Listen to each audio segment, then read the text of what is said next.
The Jacob Media Sports Network, in partnership with 97.3 ESPN, brings you the Mays and Eytan Show. Middays with Harry Mays and Eytan Shander. Now, it's the Midday Show with Harry Mays and Eytan Shander on 97.3 ESPN Radio.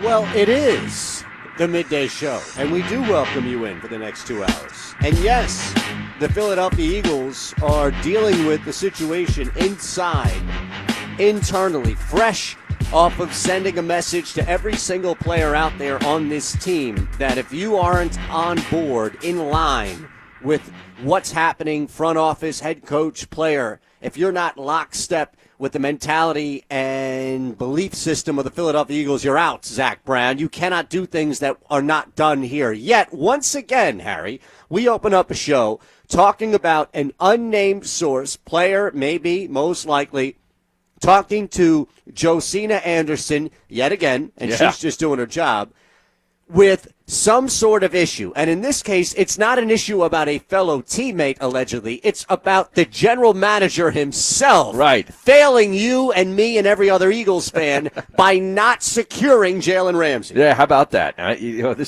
And everybody, I looked at all the comments, right? Not all of them, but a lot of them, because there's a lot of comments underneath the tweet at Josina Anderson. The tweet is, #Eagles player to me on Jalen Ramsey going to the Rams. Quote, "We dropped the ball." I don't even want to talk about that bleep.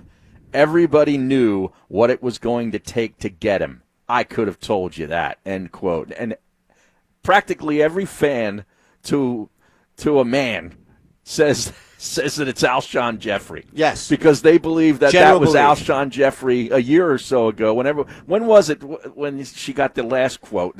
Carson Wentz around, I think it was when the ball wasn't being spread around. Right, it's before he got hurt and eventually just taken out of the lineup after the Dallas game last year, right? Yeah, absolutely. Sometime in that period, yeah. And everybody said, it's got to be, that's Alshon Jeffrey. Because Ertz is getting too many targets, right? It was the easy solution. Right. Now, that's the thing, is I'm looking around like, well, hold on a second. That doesn't necessarily mean that it's Alshon Jeffrey now. It could just mean that Josina Anderson knows somebody, maybe knows another person, and maybe it was Alshon the first time around, and somebody saw how that worked, so they went here. Oh, you think it's a different source? Listen, I'm saying I don't know, and I think it's unfair to just pin it on Alshon Jeffrey, but I understand where people are going as far as like the belligerent, it's got to be Alshon. Here's the thing. Does it really, let me ask you this. Does it matter? Yes. When it's Carson Wentz not spreading the football around and it's alleged that it's Alshon Jeffrey, that matters. Yes, it does. But would it matter if it was Alshon Jeffrey, Zach Ertz, Fletcher Cox, Nelson Aguilar, anybody, Malcolm Jenkins, Ronald Darby coming back, and the first thing he says is, man, I need help. Look who's around me. They should have traded for Jalen. Like, does it really matter? It doesn't to me. No, it really doesn't. But it just goes to show you that, and I believe that, that this source is a player, okay, that's talking to her, okay, that it just goes to show you that these guys pay attention to this stuff. Right. You know what I mean? Like a lot of people, want to have this belief that the players are just insulated into the room, in the facility, and nothing leaves the facility, and they got they sort of circle the wagons at times like this when they're up against it, and they don't pay attention to outside noise. They don't pay attention to any of these outside stories about players wanting out or, wanting to be traded. They're just like, hey, I'm worried about the other 52 in this room. That kind of BS. Right. Okay, when a player like Jalen Ramsey makes himself available and forces his way out, and I'm sure the same was thought of when Antonio Brown was doing all his nonsense. Not that the Eagles needed him, but I'm just saying they pay attention to this stuff. That's right. Like, they're dialed in. And that's the thing, is you see it with a guy who's on another team that didn't come here, so clearly there was somebody in. Now, again, I doubt this is Malik Jackson, who has just poisoned the locker room, saying, man, let me tell you, this guy, they don't get him. While he sits on IR. Exactly right. Can't play till next year. Somebody who was down in Jacksonville. You know what I mean? Like that would, no, I don't think that's the case. So it doesn't matter, honestly, Harry, it doesn't matter who said it. I think what it does is continue to validate people who are upset to pissed off that the team didn't get, because this is not a fan-driven thing. Now, in light of what you said yesterday, and I heard Mosher give you credit for it on the Sports Bash later on that yesterday. Oh, is that right? Yes. talking about, hey, people want to, go ahead and rip Howie Roseman for not making this deal. And you said, well, wait a second. We really can't do that right now, because what happens if between now and the trade deadline, Howie turns around and gets a deal for, let's say, a Patrick Peterson for a third and a fifth? Right. What are you going to say? That's better than giving up 2 first-rounders for a player. Yeah, he's not Jalen Ramsey, but he's pretty damn good, right? Absolutely, so right. Then, so I'd be interested to and know, you look better, right? Does Josina Anderson, if Howie Roseman does pull off a deal, does she go back and speak to said player and say, what do you think now? Well, what about this? There's a conspiracy theory floating around here that Howie Roseman planted the bug and either got to Josina Anderson or told somebody to report to Josina Anderson about this, that there's somebody in the locker room who's upset. And here comes Howie to save the day with the Patrick Peterson trade. Oh, yeah? With the Chris Harris trade. Right. Here he comes Right. to save the day. Right, with his cape on. It's Mighty Roseman. Yes. Through the air. I love with it. his fist in the air. Flying through the air. That would be – now, listen, if that happens, a lot of people who have this conspiracy out there, which is absurd, and I just threw it out there comically, of course, will go back to it and say, you see, Howie, he knows. Here's the thing. I think Howie Roseman was involved for this deal. Yeah, you have to be. I just think he wasn't willing to give up what the Rams gave up, and the Rams got it. But I think Howie was interested, and Howie probably offered a first and maybe a first and a fifth or something. You know what I mean? That's the thing. When did this become an issue of if you don't get a guy, you're not interested? Right. Like, you can't go to the wire and then bow out for some absurd reason. That equals, well, he was never interested. Yeah. No. It would be nice if we got a sort of a one sheet after deals like this were made and said, oh, by the way, the Eagles offered this and the Chiefs offered this, and you know what I mean? That would be great if we knew. No. But we never know. We never find out. Absolutely not. Right? That's the thing is, even with Mariota and Chip, you never really found out. Yeah. There was a rumor that came out about what he allegedly gave up and all these things, but the reality was you'll never know. Yeah. The things we do find out years after the fact are like the stories about Andy Reid wanting to draft Russell Wilson. Right. Back in the same draft that they got Nick Foles a little bit later on. You found out that, and I think you found out that, Doug Peterson really wanted Chase Daniel. No, the running back from Minnesota. Dalvin Cook. In the second round when they ended up, Minnesota got him, and they then took Sidney Jones. Jones. Now, that was really disappointing. Yeah. And, overruled. It's 2 times. That's 2 times disappointing. Damn disappointing. We didn't get a Dalvin Cook because he would have been perfect for this offense, and too. of all people. And now you got Sidney Jones, who it turns out isn't very good. This is a kick to Double whammy. A kick to the groin. Yeah. So the big thing, and again, we'll take your texts at Harry Mays TU. We're live on the Periscope channel there, at Shander Show on Twitter. We'll take tweets as well.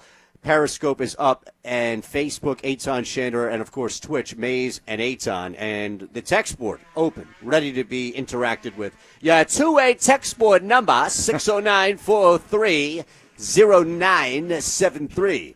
And the big topic du jour has been Josina Anderson's report. Now, here's the thing. I don't know why people, and this is the question I have for, I don't know if you're in this camp. I don't think you are. But I don't know why people want to make this about Alshon Jeffrey. Or even the player. Like, forget Alshon himself, just the player. Mm-hmm. Like, why are people trying to make this Alshon got about 12 the player? targets last week. He should be pretty happy, Yeah, right? that's what I'm saying. That's why I don't think it's about Alshon per se. No, I just thought it was Alshon. funny that so many of the fans, that's Alshon Jeffrey. Yeah, it is pretty funny how fast that sucker piled on. Another one was, who let Zach Brown back into the building? Do you think that's was what a pretty Zach good said on this response. way out? No, I don't think so. No? He kind of gave one last quote? Now, hold on. That's another thing, though. I'm glad you brought that up. What's fundamentally, on the surface, I understand there's a little difference, but not much. What's fundamentally different with Zach Brown calling out an opponent the week before a game and somebody in the locker room calling out their boss's boss? Like, you're calling out your general manager. Well, why isn't this a cuttable, finable offense? It's not just that. You're not just calling out your boss's boss. You're basically calling out some of the defensive backs on your own team. Okay. By saying, hey, man, we need this upgrade, man. You kidding me? I could have told you it was going to take 2 first-round picks. You're right. And you know who just did that? Malcolm Jenkins, last game said no suckers around here. Oh, yeah. That suckers quote was directly in response to guys out there, and I think more so Sidney Jones, because at least Rasul Douglas, as much as he got cooked, was still fighting. Right. Well, Rasul Douglas apparently thought he had safety help over the top on the one play, and apparently he should have had safety help. I don't know who's at fault. They were all lousy on Sunday. Now, at Matt Lombardo 975 is joining us. But why is it at 975? No, that's not him. It's him on Periscope. Oh, he didn't change his Periscope because his Twitter is at Matt Lombardo NFL. Yes. Okay. Unless this is a verified parody account. Wow. Could you imagine that? Well, Lombardo, I mean, I know he's a big shot, but you got to be a real big shot to have a parody count verified. Or like the ultimate touch of vanity. Like that's the level of vanity where I don't think even I could reach. Right. No, you're paying. You're basically going to your employer, in this case, Matt Lombardo, working for NJ.com, going to them saying, "Hey, not only am I verified, but I would like a fake Lombardo account, and I want that verified." Like, that's hoops you have to go through to get an account verified. Hoops that Mike Gill is not willing to jump through right now, apparently. I don't know if they have the budget. Oh, is that right? It takes budget to get a verification check? It costs a couple $1,000s. What? If you're looking at it from a industry level thing, like a media thing, if you're looking at it from that level, then yes, it costs some money. It does? Yes. I can't believe you haven't forked over the money. No. No? It's not just individually. It's more about when a media outlet does it. Oh, okay. All right. Well, anyway, because I know, he's into some vanity. He takes his pictures on Instagram of him in his mirrored sunglasses with his gentleman golfer supply shirts on and hats. Well, no, but listen, we got to get off this Lombo rabbit hole before I dive deeper into it. Quit texting. Who are you texting? I'm trying to line somebody up. Oh, for the show today? Yeah. We already have two guests. Well, it was for the game tonight, but it's fine. Okay. I was going to get some on-site insight and analysis, but it's not going to happen. For your other show? No, I'm on with you today. I'm on tomorrow night. That game's over. The Thursday night game I was talking about. Oh, okay. Because we got screwballs tonight. Correct. Me and Bruno. Are you stopping over? I don't believe so at the moment. Because you're welcome. I understand. Yeah. Now, I might. I mean, I might have to throw something by Joe Kraus. You never know. Last night was just ridiculous. Well, we were at Parks Casino, and Tony Bruno set the record for consecutive hours without taking a commercial break. Unbelievable. He did 6 hours. Well, he did technically take a break. To go eat dinner. Right. But I'm saying he did 2 3-hour shifts with no commercials. That's insane, man. That is ridiculous. Like, that's halfway. Could you do that? Yes. Yeah. Yes, I could. Yeah. Yeah, I mean, you probably could. Listen, well, think about it. I've done a lot of these days in which it's 3 or 4 shows, which you do have breaks every now and again. But the SB Nation show, we don't take calls. Mm-hmm. So we don't take calls really on this show. Yeah, but you and I have each other to play off of. True. So even Tony, which he doesn't need, has Miss Robin that he needs to play off, that he can play off of. The SB Nation thing, like, that's 3, sometimes 4 hours of 40, 45 minutes of talk an hour, but it's straight. There's right. There's no real breaks. Yeah, but my point of it is that there's no phone calls or stuff. I can tweets at 2 a.m. or whenever I'm on. But I'll say this. It was a blast to be there, and I'm surprised that Bruno ended the show with the same level of energy that he began his 1 o'clock show with. It's incredible. I just blown away. How many eagles does it take to fix a flat, Harry? Just one, but if it's a blowout, the whole team shows up. Nick from Brigantine. Do we have something we could give Nick for that one? That's a pretty good one. I like that.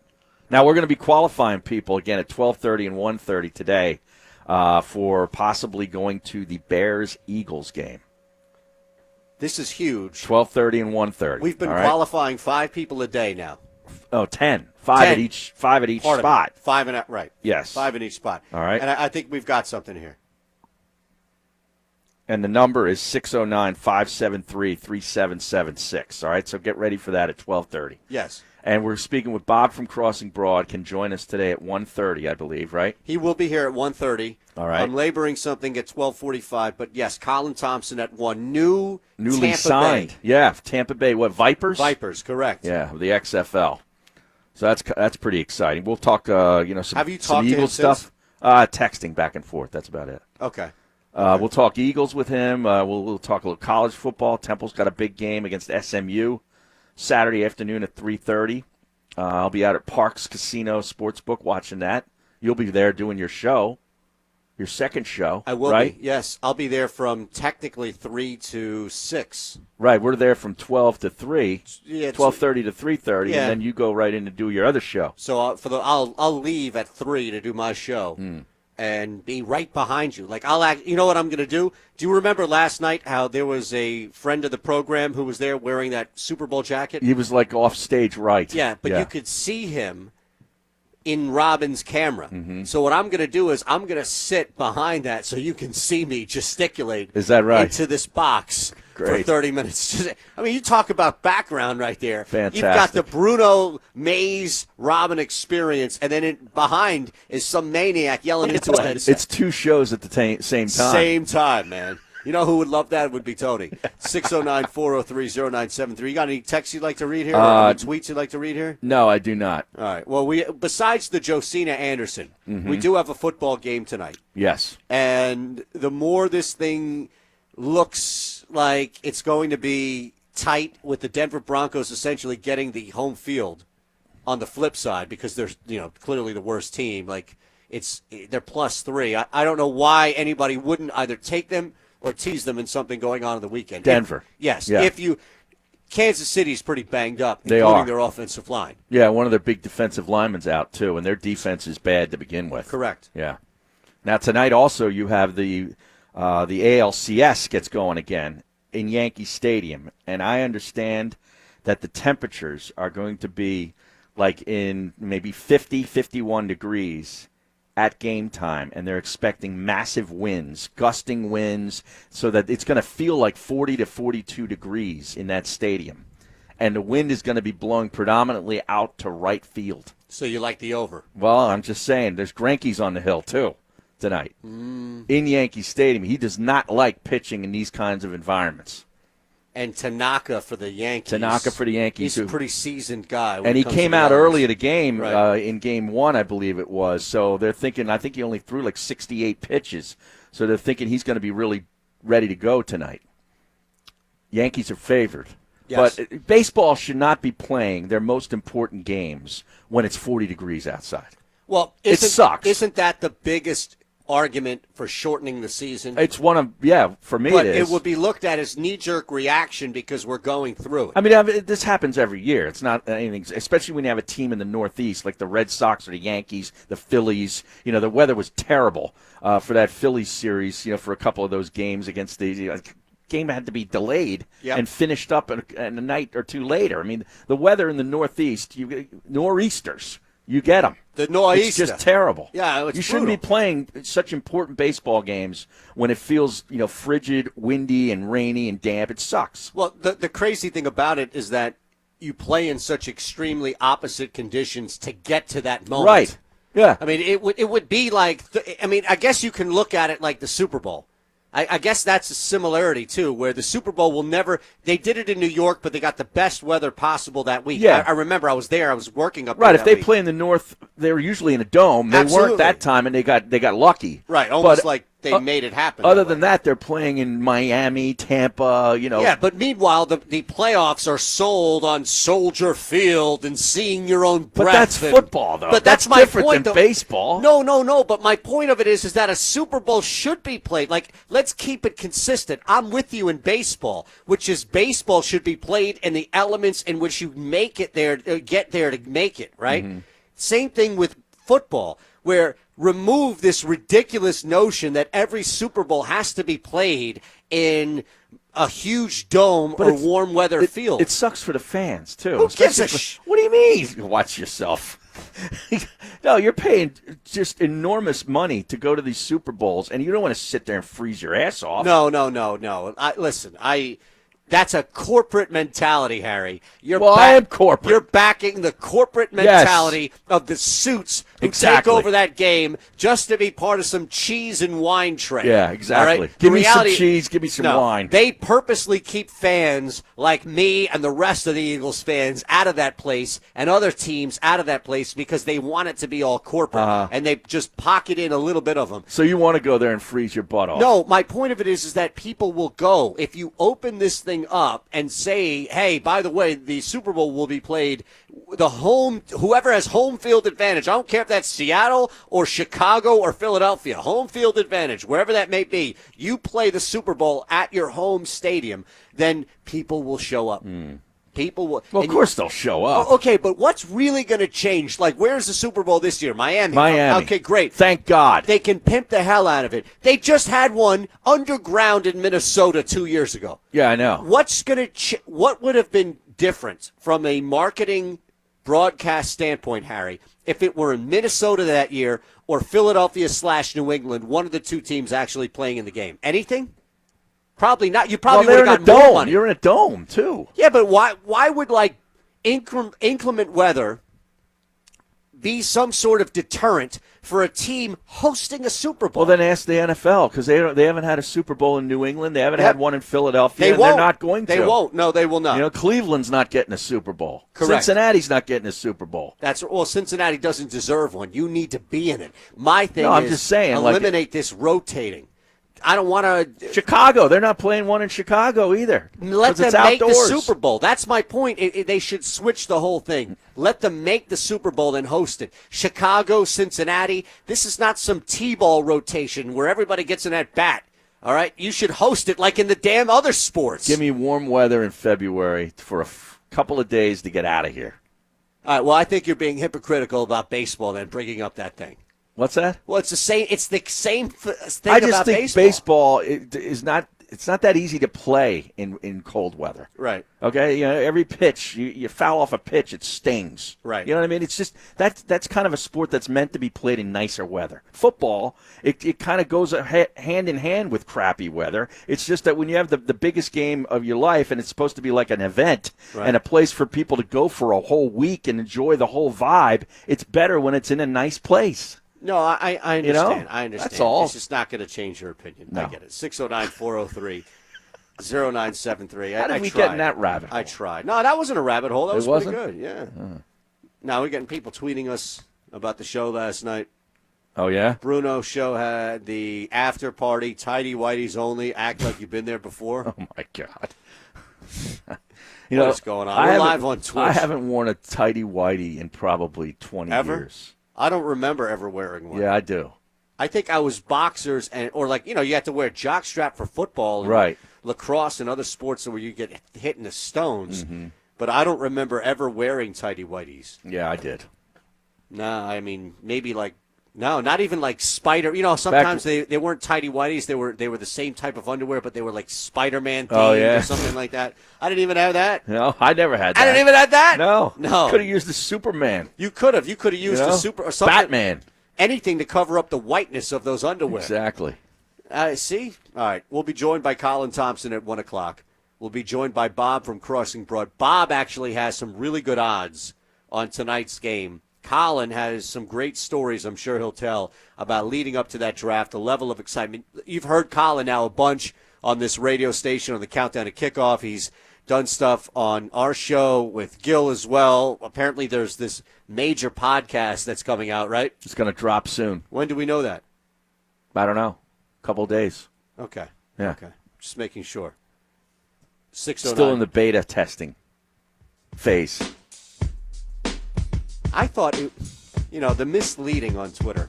Yeah? Boy, that was a premature tweet by Gil. Boy, I tell you. It was. All right. More I see this game, more I like the Broncos, man. Yeah? +3. I mean, if I could work that into a 6.5-point teaser. I'm sure you'll find a way. Denver 9.5 at home. With the way this defensive line's playing, Kansas City's got a banged-up front on both sides, and Mahomes is a little shaky health-wise on a short week. You're telling me I'm crazy? No, I'm not. I mean, but here's the problem. I want you to say this out loud. The Kansas City Chiefs lose 3 straight games. Because that doesn't sit right with my I know, brain. it's hard to comprehend. It is. It really is. 609-573-3776. 609-573-3776. That's the line.